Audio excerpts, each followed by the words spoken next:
Hello, everyone. My name is Jack May, and today I will be looking at screen addiction within teenagers and tackling this. So, to begin with, we will be utilizing, if the screen finally moves, we'll be looking at the 10 steps of social marketing. And beginning with, we have step one. The key issue that will be the focus of the marketing campaign is an unhealthy amount of screen time. With the first step of the 10-step social marketing plan scaffold, there is the identification of the issue. A paper that was published recently showed that over half of all American teenagers aged between 12 to 17 overused their phone and had even increased their previous screen time. The main issue that arises with this are the various physical and mental effects increased screen exposure causes due to the increased levels of dopamine. It has been found that physically increased screen time causes eye strain, muscle strain, and sleep disturbances, with the mental effects being anxiety, depression, and social isolation. With this in mind, the next step is to address the purpose and focus of this campaign.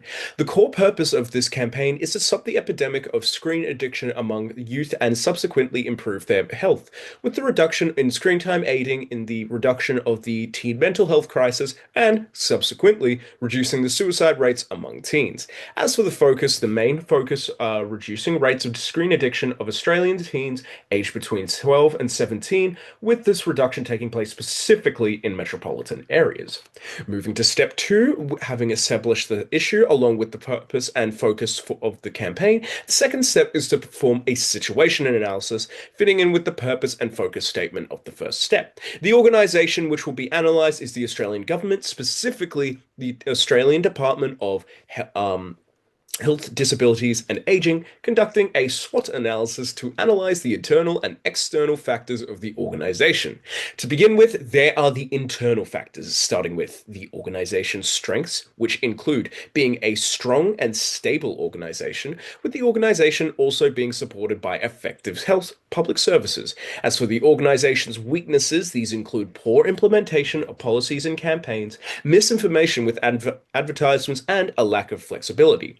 Moving to the external factors, we begin with external opportunities, with these being scientific evidence highlighting the harmful effects of prolonged screen exposure, promoting positive programs to discourage prolonged screen usage, and developing positive role models to discourage prolonged screen usage.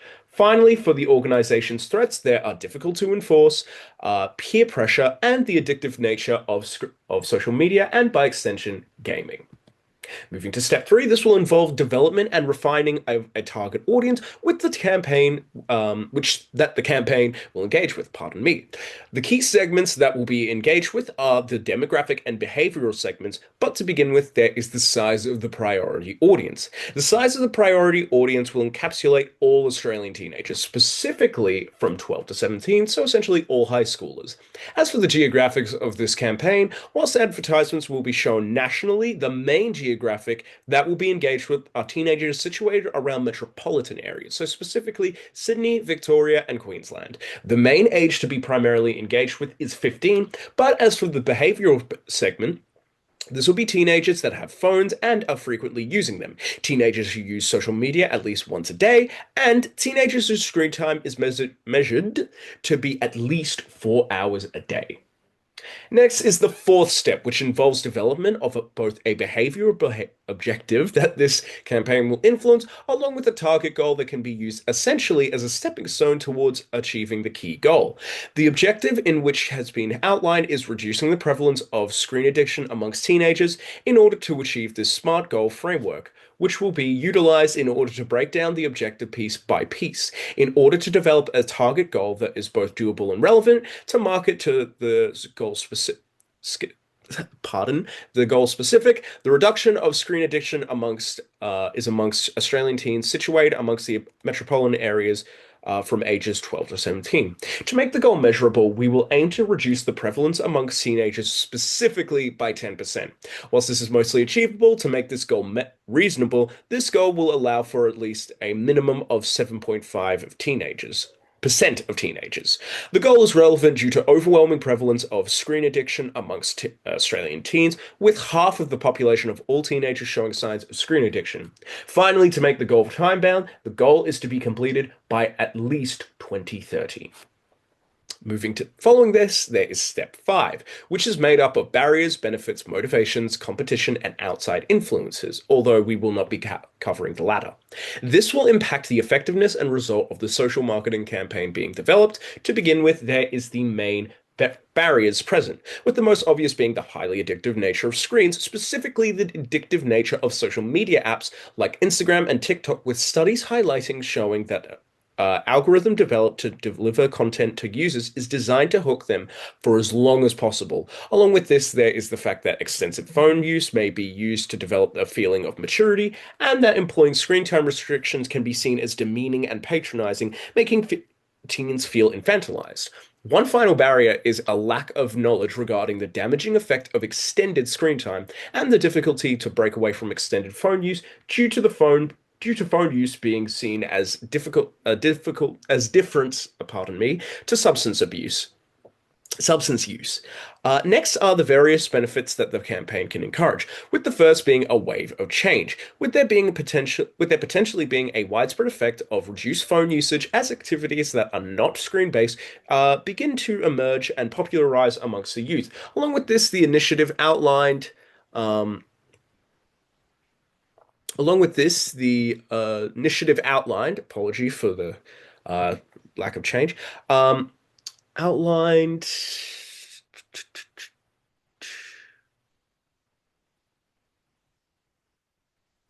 reduce phone usage and activities to emerge popularized amongst youth.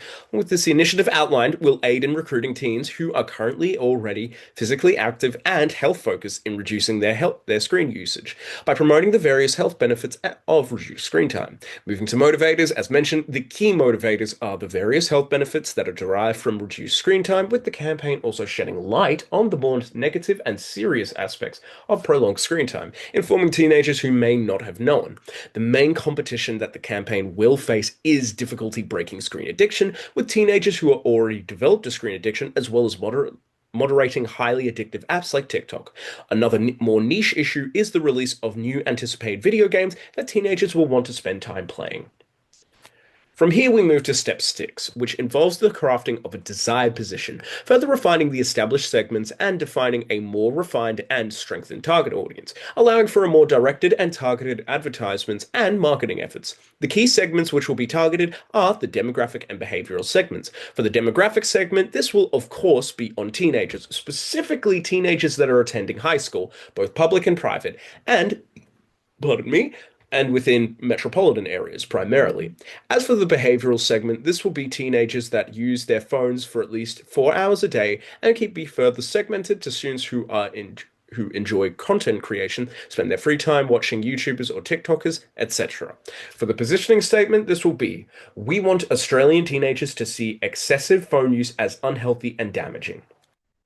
Moving on to step 7 is the development of a marketing intervention plan, which will involve the identification of the organization's 4Ps. To begin with, there is the product, which will encapsulate the organization it is actually trying to promote and sell, essentially the core of the campaign, with the product, of course, being the reduction of screen time in teenagers, with the benefit being derived from this being pro-health and improved mental health, reducing rates of suicide, and improving well-being for teenagers. Next is place. This deals with where the campaign will take place and the key area of sales. The campaign will, of course, take place in Australia, specifically within Australian high schools, with talks and posters. However, the campaign will also be promoted online through internet advertisements, as well as social media pages and posts, specifically Instagram and TikTok.